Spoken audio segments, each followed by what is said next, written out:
Hi guys! Today we're going to be making a really amazing vegetable stock out of vegetable trimmings.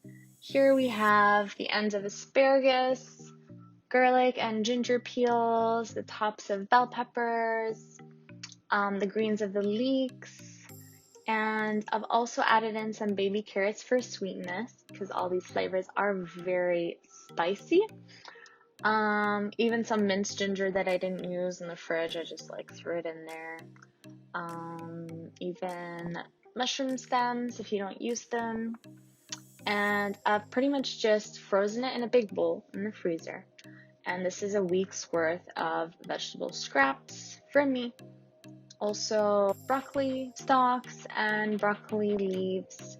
So that's pretty much all you're gonna need to make the most yummy, versatile vegetable stock.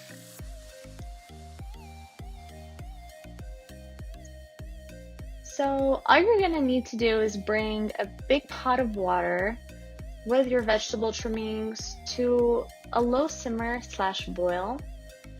And I would put in maybe 5 cups of water, just enough to barely cover the vegetables. You don't want to put too much to dilute the flavor. You're gonna need 2 to 3 teaspoons of Himalayan salt and black pepper to taste.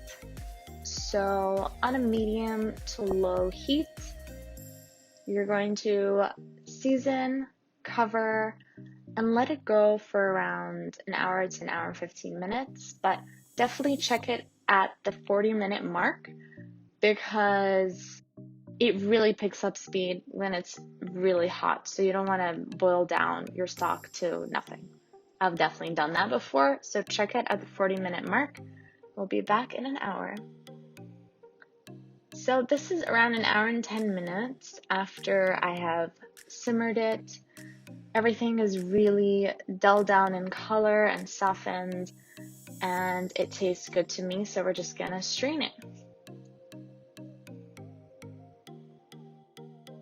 So be careful when you are straining it because all of the fibers are at the bottom and they are heavy because they're carrying a lot of liquid.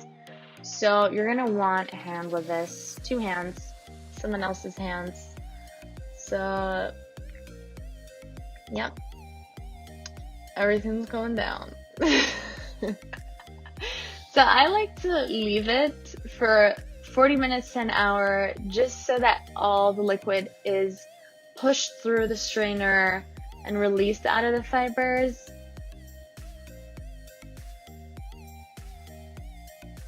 Push it down so that all of the fluids are released. And what you're left with is going to be the most beautiful golden brown broth that you can use with everything. So the final product, this is 2 to 3 cups of fresh vegetable stock, free. I didn't buy anything extra to make this. I use it in my sauces and my soups and my vegetables and anything at all. So there you have it, a really simple, easy, yummy vegetable stock.